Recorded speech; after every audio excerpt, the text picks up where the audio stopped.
I'm Jeff Helfrich, State Representative for House District 52. Life's messy, government's messier. When I was on the street, I got to see what worked and what didn't work. And in Salem, I see a lot of things that aren't working. I want to cut through that red tape, get to simpler government, and get to stuff that works for you. Here's our next episode. That's perfect, right?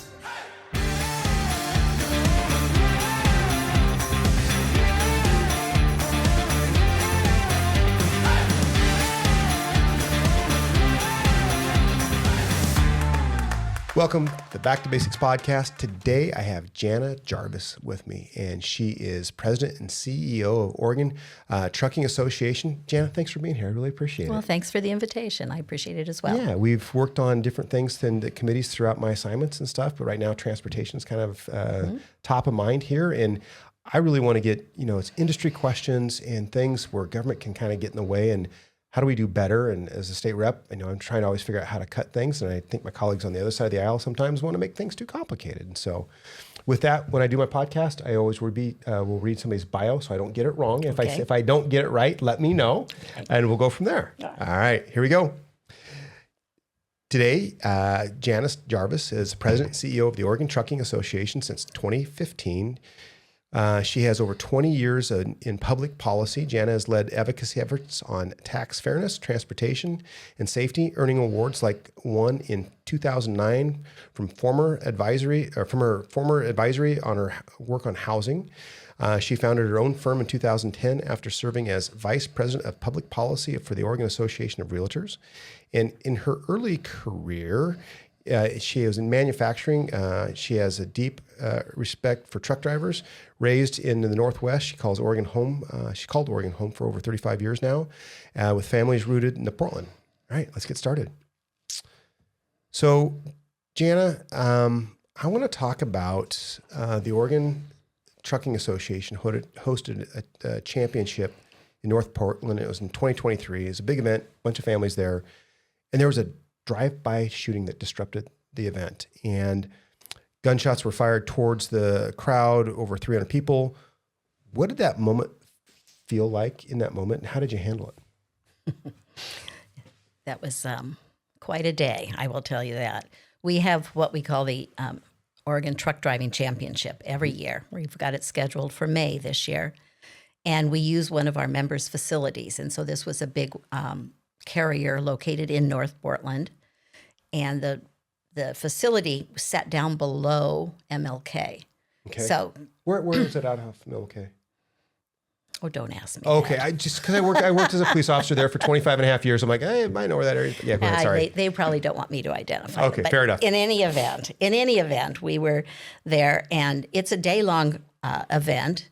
The drivers, it's a skills test and a written test. So they start the morning with a written test, and then there are 9 different categories that drivers can compete in, and they're just trying to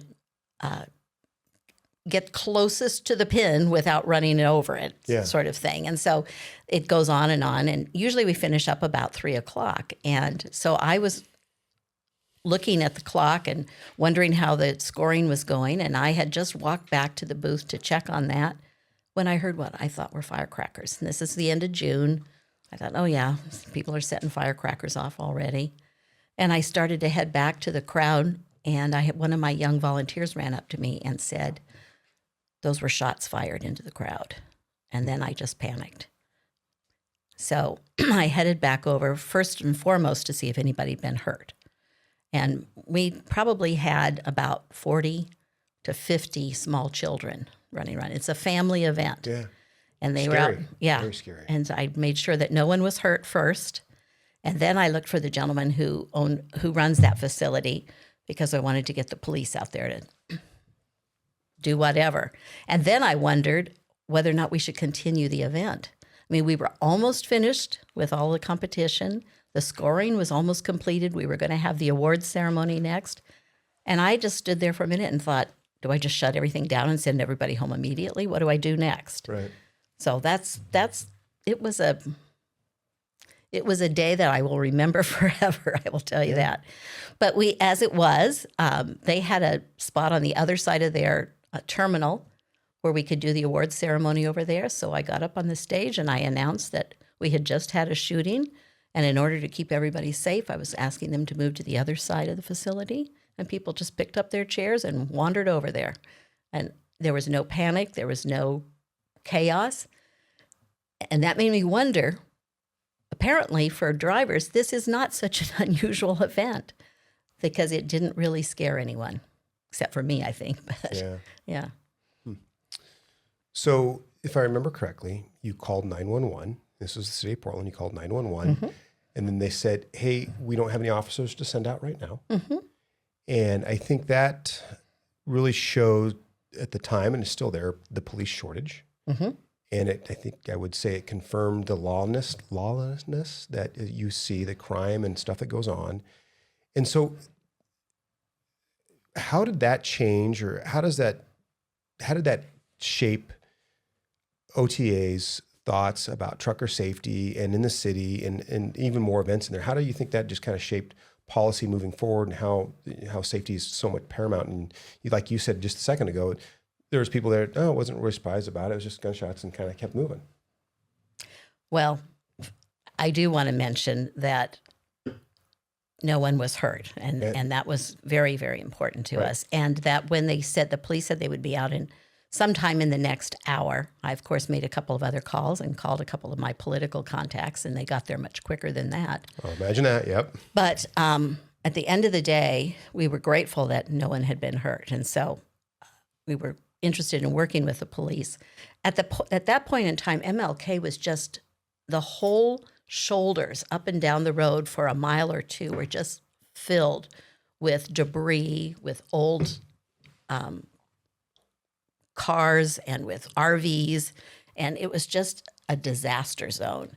And so when the event was over, I did go to the city of Portland. I actually chair their Portland Freight Committee and made an issue out of this. Right. And they did come in and clean up MLK after that. So that was a positive, I think. But in terms of what we work on to keep our drivers safe, think about it. These are people that get in a truck and they may drive several hundred miles. They have to find places to sleep. They often, sleep in their truck, and they have to find safe places to sleep. Right now, there's only one parking spot for every 11 trucks on the road. And so there's a lot of competition. If you go by the rest areas into the early evening or early in the morning, you'll see that they're filled with trucks. There are a lot of private areas to park as well, but there just is not an adequate capacity for all of that. And we're in an industry that's short of drivers. We're very male-dominated in the driver field, and there are a lot of women interested in driving, but the safety in the profession is one of the things that keeps them concerned.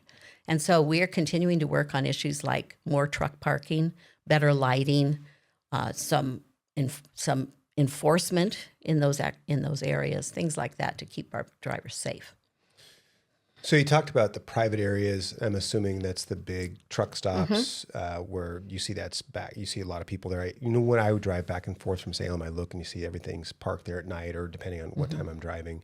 But you mentioned something about the rest areas, and there's a couple of them when I'm in my district, and specifically as you're driving towards the Dalles or from the Dalles, right by Memalus, just as you come up the hill. And at night, you can see the truckers are pulled off onto the side of the road, stacked, in there, and then all the slots are filled, and then all the way down, as far as you can get, just not quite there onto the freeway yet, and they've got them stacked in there, people pulled forward there, and that's an important thing for the rest, obviously, because you got to be in compliance with the law. You have to have your downtime and all that stuff. And it's a safety issue I don't think people really worry about. And that's why the Oregon Trucking Association advocates for a lot of good stuff. And people just, people just don't know that this is the kind of behind the scenes, like, wow, I had no idea that went on and what people do and how you lobby that. And so good on you for doing that. Well, you would be surprised. During the pandemic, I spent a lot of my time trying to find places for drivers to even use restroom facilities or to be able to purchase food.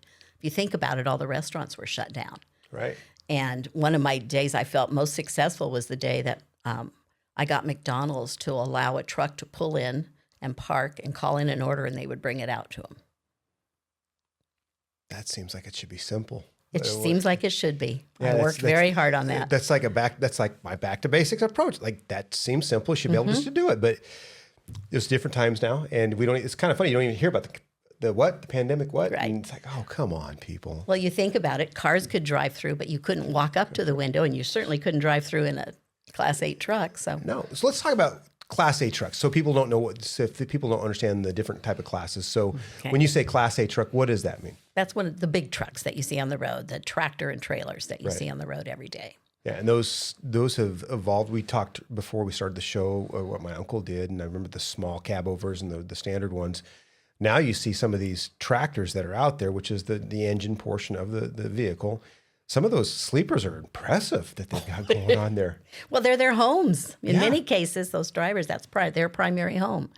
So they have refrigerators, they've got televisions, they've got beds. They're very nicely outfitted. So have you seen, with those type of outfits and people kind of travel in the country and just they've retired from one job and want to see something different. Have you seen a lot of husband-wife teams doing that? Those teams like that? And how does that kind of affect the industry now? Well, we're desperate for drivers, so we're delighted to see that happen. Interestingly enough, if you think about it, you can't become an interstate driver until you're 21. And the insurance companies actually won't insure you till you're a little older than that. Okay. So we never get people in driving truck as their first career.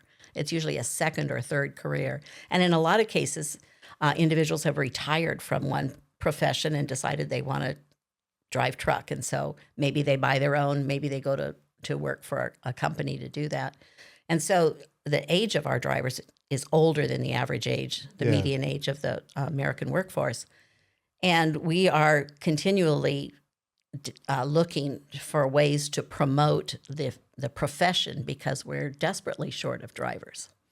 So it's still, even though I've retired from being a police officer, I will stop at the rest areas or the different truck stops that are out there to get something, just to get a break, take care of business, get something to eat.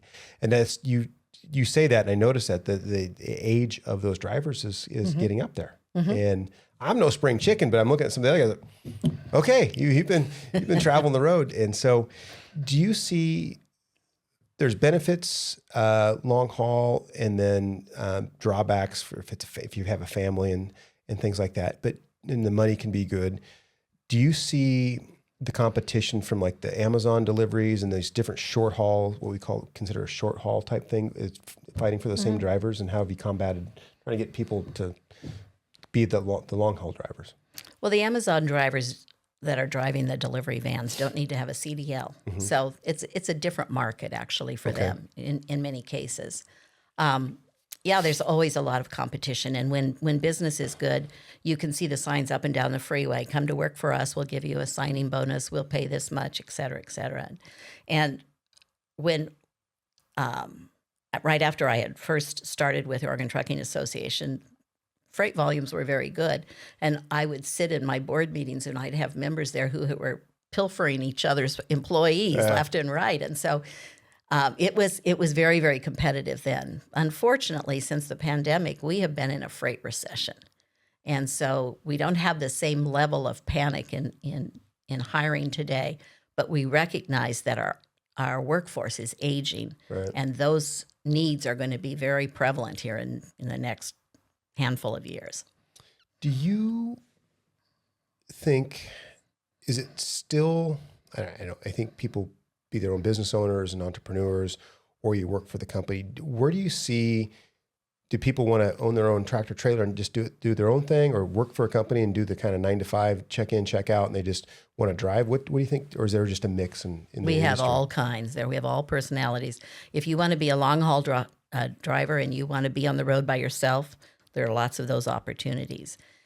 One of the things that most of the major carriers have been doing in order to address the driver shortage issue is kind of creating different routes so that they can have their drivers home more frequently, because the younger generation doesn't want to be gone as much as some of our older drivers. And so they're trying to change their business model so that they have terminals so you can pull a trailer in, drop a trailer 500 or 600 miles away, turn around and go back home. You can do that in a couple of days rather than driving clear across the country, and another tractor will pick up that trailer and finish that leg delivery. So it's a lot of change in the way we do business as a result of this. So it's going to be a 2-part question.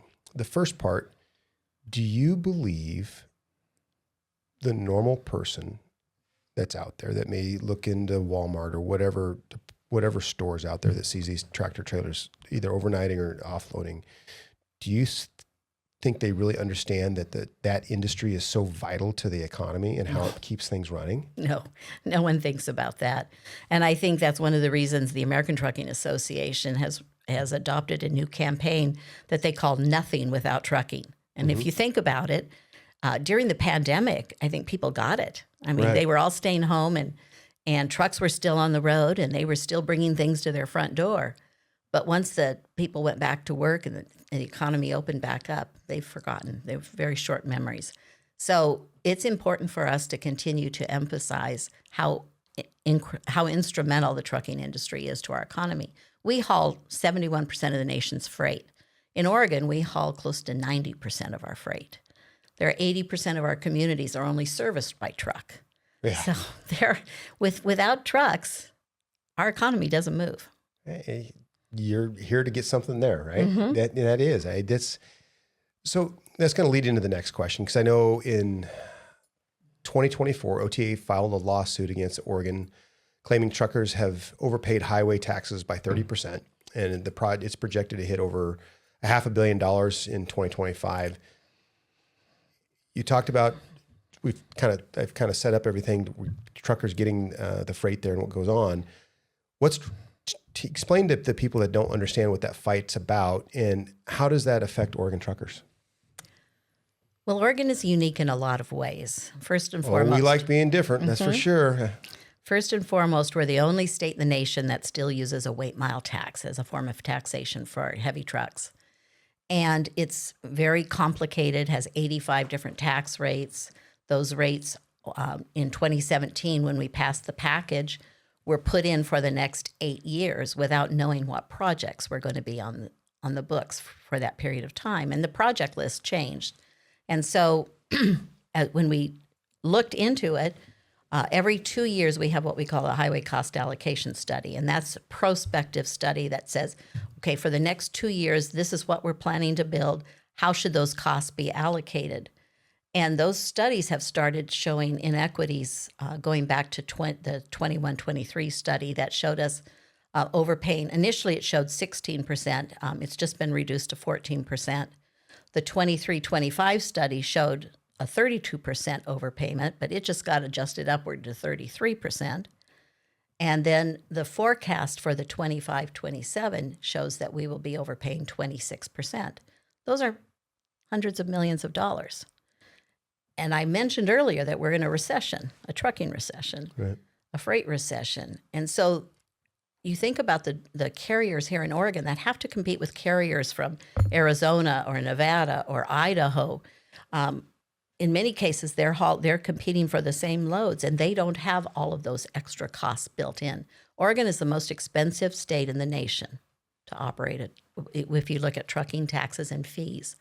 For a Class 8, 5-axle, 80,000-pound truck, the average amount of taxes you would pay on that truck would be over $37,000 a year. The number 2 state is Connecticut at about $30,000, and California is slightly behind them, and the national average is about $15,000. So why do we have to lead the nation in some stupid stuff? I mean, my long-term goal is to get off the first spot in that list before I retire. Yeah. Let California hold the first spot in a lot of those silly policies. Yeah, exactly. Yeah. So the shooting in 23 highlighted safety concerns. ODOT has some funding challenges, shortages. We'll just call it challenges. There's the imbalance that you guys are facing, overpaying, the tax imbalance, and out of all that said, and the funding, the 2017 package, you talked about that. Those are making our roads worse. The conditions, unplowed mountain passes. With the safety and infrastructure challenges that are affecting truckers, what is OTA doing to help advocate and address those? Well, we're at the table. Yeah, you got to be at the table, right? Yeah, we intend to be at the table. At the end of the day, the most recent transportation packages have directed the tax increases, that the increased revenue, they've directed those revenues into specific projects. And so as time goes on, there's been less and less money for maintenance and operation. And I understand that problem. When you've got, ODOT talks about their colors of money. They get federal funds they can use one way. They have federal funds that they can use for general purposes. But from the Highway Trust Fund, there are only certain things they can spend the money on. And so at the end of the day, if we have directed them to build this project and that project and this project, and we haven't given them enough money to do that and keep the roads plowed and keep the potholes filled, then they've got a problem. And that's kind of where we're at now. I think that's one of the reasons that this package has been talked about.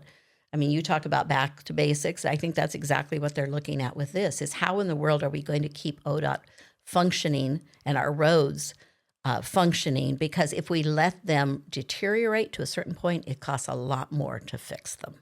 Yeah. I've some of their stuff, because I talked about back to basics a lot since I've been back in the legislature in 23, and all of a sudden I'm seeing my back to basics approach getting co-opted in some of these papers. Like, hey, that's my trademark. You can't. That's my stuff. You can't do that. They're looking at me like, yeah. I want to switch gears. Okay. No pun intended.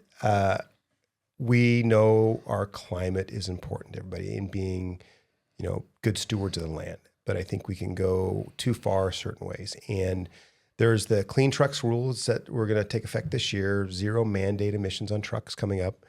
And starting, there's a percentage that the classes have to be these zero emissions. Trucks rely on diesel. Mm-hmm.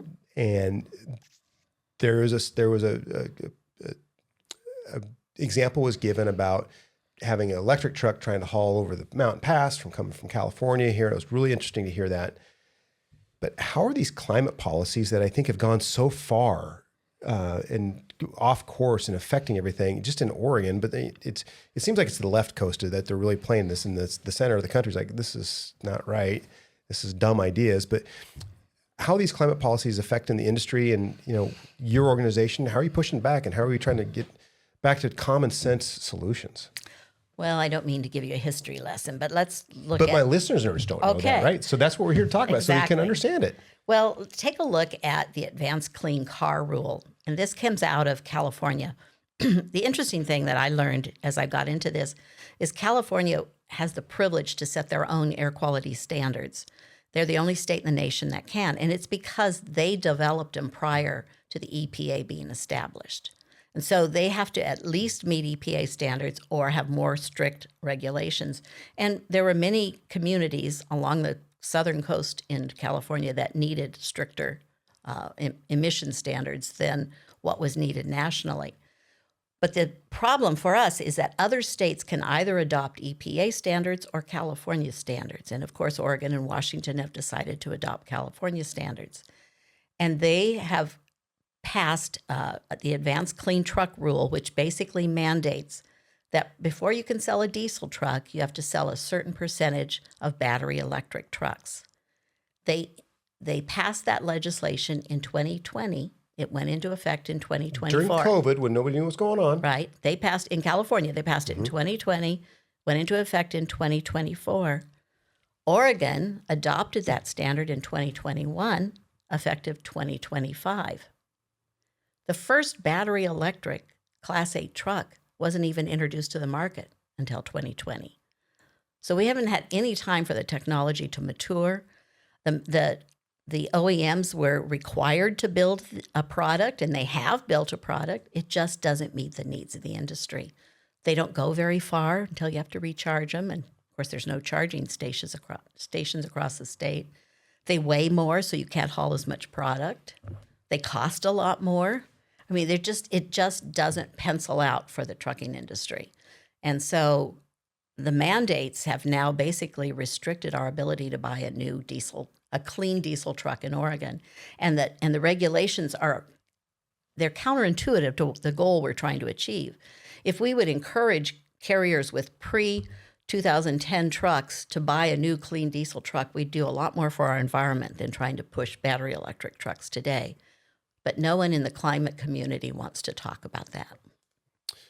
So I learned my neighbor has a talk show on Sirius XM, and it's Kevin Rutherford from Let's Truck.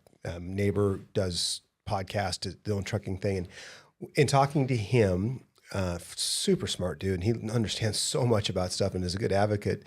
And he talked about these glide kits where you could take an older truck and you have the, because of its age and it had serial number and stuff on it, you just basically put a new body on it, but still you didn't have to pay to get to the new emission standards. Is that still going on or is that stopped? Well, it's not that I'm aware of here in Oregon. I've heard about that around the country, but I haven't run into it here in Oregon. Okay. Because he told me that that's where you can just basically just refurbish your truck and put all the new whiz-bang stuff on it, but it's still the old and it only has to meet the old standard. Well, if you remember correctly, in 2009 or 2019, I've lost a decade there. Happens to all of us. We passed House Bill 2007, and it applied to the Tri-County area, and it was phasing out older diesel trucks. So the goal there was to get those pre-2007 trucks off the road. Right. And it'll be fully implemented in 2029. So it wouldn't surprise me to see carriers outside of that Tri-County area continue to have older trucks. I mean, there's a lot of farmers, for example, that maybe use a truck a couple weeks out of the year. So they've got an older truck, they're going to haul to the grain facility or whatever with their truck. They're not going to likely to run out and buy a new clean diesel truck. But there are a lot of applications where if we would provide some incentives, we could really do a lot to improve the fleets we have on the road today and move them into clean diesel. If you run a clean diesel truck with renewable diesel, the American Transportation Research Institute provided a study that said if you do that, you have a better carbon intensity than a battery electric truck. Say that out loud again and unpack that a little bit more, because I don't think people will understand. I know I drive an electric vehicle, but I also have my diesel pickup. It's there for a reason. But yeah, unpack that a little more so people can kind of see what that actually means. Well, renewable diesel is a product that is not a petroleum-based product, but it is chemically identical to diesel. And so it's a drop-in fuel. You can take an old truck or a new truck and run it with renewable diesel, and the fuel itself runs much cleaner than petroleum-based diesel. So if you take a new clean diesel truck that already is pulling out 99% of the emissions and you run it with renewable diesel, you're doing a lot for the environment. Right. And do you still run DEF with the clean diesel or no? You don't. There's nothing changes. Nothing changes. Okay. It's just a drop-in fuel. You can fill in. You can have half a tank of petroleum diesel and fill it up with nothing different renewable diesel, and it works together just fine. Earlier, you mentioned women in trucking and recruiting and the safety challenges that we talked about. Just not just the shooting, but the roadside safety. All those things that are there. Trying to transform the industry, get more people involved in it. What's one way you're working to get more women into the career field, and even with the incident like the shooting, and even where you don't have enough spaces to park? How are you recruiting, and what doors do you think you're helping open up, or you can open up better? Well, this is one of those issues that almost needs a national focus, I think, and to our benefit, the American Trucking Association has taken on a campaign that they call Women in Motion, and it's really promoting the industry to women. When I started 10 years ago, and I would go to meetings, I would hardly ever see another woman at a meeting. Today, we just had our safety conference a couple of weeks ago, and half of the room was filled with women. There are women that are safety managers, there's dispatchers, we have 5 or 6 women who own trucking companies in this state. And we had some of them then. But at the end of the day, there's a lot more women getting interested in the profession because it pays well. I mean, you can make a good living in this industry. You get a couple nickels to rub together in that industry. Yeah, you can. So we're just trying to promote it. And obviously not all of these jobs are long-haul driver jobs. Right. There are a lot of opportunities for women to go to work for a company and be home every night. So trying to promote the industry is something we're working on. And I've just joined this Women in Motion effort and will continue to advocate for women. But running the association as a woman is one of those ways that we remind women that this is an industry that's welcoming to them. Well, you're leading by example. Look at me. I will equate this to probably some of the first women in law enforcement, because it was a male-dominated career field. And then once you had the pioneering women coming in and showing, hey, I can do this job just as good as a man can do. And quite frankly, most of the women police officers that I've worked around do it a lot better than men do it, because they're willing to have a conversation and de-escalate a lot quicker because they may be dealing with somebody that's 6'5", 250. They may be 5'5", 125 pounds, 130 pounds. And no, the use of the English language works really well. And like, oh, you really want to? And I've watched him de-escalate this stuff. I'm like, holy smokes, that was awesome. It really was. And so that's why I look at that, how those things have kind of changed for the industry, where that for the law enforcement, and then you're just trying to be that same pioneer and getting more people into it. And that's good to see, because everybody's got a place in this world and they go all do good jobs. Well, and the equipment has changed. There's a lot of automatic transmissions now. You don't require the same strength to drive a 18-wheeler. This, the second speed axle and all that stuff. Oh, yeah. Now it's just an Allison press forward, drive. Yeah. So I want to talk about cutting red tape and advocacy that you've done. And back to basics, this is where it comes from. You have a very strong background in public policy. You've tackled everything from taxes to safety. Give me an example of one of your experiences where you've been able to cut through red tape and for the association, whether it's with safety or climate policies in play. What do you think you've been able to cut through that red tape and take a victory lap, get across the finish line? Well, the victory laps are slow in coming, Jeff, so I don't know. Well, you've done a few, so you know. Yeah. Well, I think having experience in this field and knowing how to advocate for the industry is first and foremost the skill set you need. And I think because I've represented other industries and have that perspective, I know a lot of the quote unquote players in this business. That gives me access to be able to have the conversations that I need to have. And it isn't all legislative. I mean, you guys do a piece of this process, and I have to work on the regulatory side as well. And so developing relationships, open, clear communication, explaining problems, encouraging agencies to want to work with us. Sometimes they do, sometimes they don't. Right. But it's just something, it's a continual effort, shall we say. Right. So I want to follow up with that. Back to basics, cutting red tape, making government more efficient, effective, getting out of the way and letting businesses grow and letting the economy take care of itself. If you had the opportunity and say, this is the piece of bureaucracy that I want to make it so simple that we can actually get things done, red tape, housing, building permits, road permit, whatever it is, what's one thing you'd like to go, if you had the ability to wave the wand, make it magically happen, government, do this, make it easier for us? Whatever it is. It doesn't have to be trucking, but that's your wheelhouse. So I want to. Well, right now, the thing I'm working on, one of the hardest things I'm working on is the delay of the advanced clean truck rule, so that our members can actually go out and buy new equipment. Because right now, some of my members are moving their base of operations out of state in order to be able to do that. And with that goes the tax revenue from that company. Oh, yeah. And I actually have other members that have actually closed down shop. They've just gotten discouraged by all of this and decided to get out of the industry. So that today, if I could fix something, it would be to get policymakers to understand how that particular policy is counterintuitive to the goals we're trying to achieve. Yeah, we want good climate. We want clean air and all those things. And I think you hit it on the head. It's like, hey, it makes sense. Can we delay this because people want to do this? We can get these clean trucks going on, and something simple like some incentives to get people to reinvest in the new vehicles and stuff like that. And then everything works on that clean diesel you talked about, all works together. But there are some people that are just not wanting to move off of that. My colleagues across the aisle was like, come on, can we put some common sense into this conversation? I've lost that because I knocked on somebody's door as a police officer, as a problem, let's fix it, move on. That pragmatic approach is few and far between in Salem sometimes, it seems like. Sometimes it is. And I think one of the things I neglected to mention is a clean diesel truck today. It takes 60 of those trucks today to emit what one truck from 1980 emits.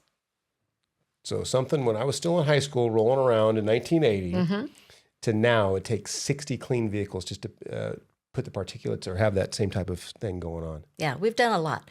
The industry's invested billions of dollars into cleaner technology. And the unfortunate part of pushing policies like the Advanced Clean Truck Rule is that those efforts are not recognized. We've created an impractical rule that won't work. And so if I could, like you asked me earlier, if I could fix one thing with my magic wand, it would be to fix that. Wow. And you talked about the driver or driving people out of business or driving them to another state. 2 years ago, 20,000 people left Multnomah County. Don't know who all they were, but they left, and they took $1.2 billion of tax revenue with them. And now the city of Portland's in a sideways position. They're $93 million shortfall. They've got $1 million worth of infrastructure that they have to figure out what they're going to do with because they don't have the money to pay for that. And then I will plug the boondoggle that's happening out in East Multnomah County, which is part of my district, is that $2.13 billion water project that should never have been sited out there.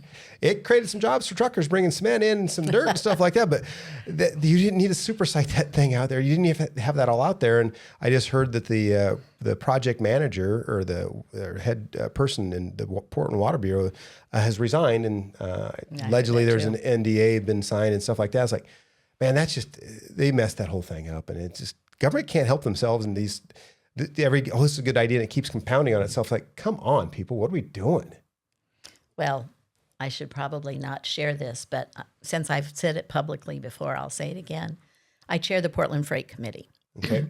And so PBOT's budget is something that's been under discussion, and they're short.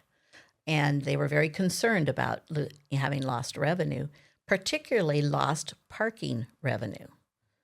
A big part of their budget was filled by parking revenue. The meters and stuff down there don't get filled because nobody's going down there anymore. Yeah.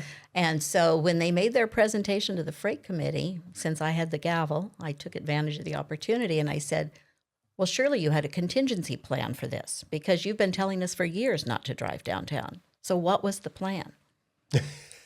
And I was met with that sort of deer in the headlights look,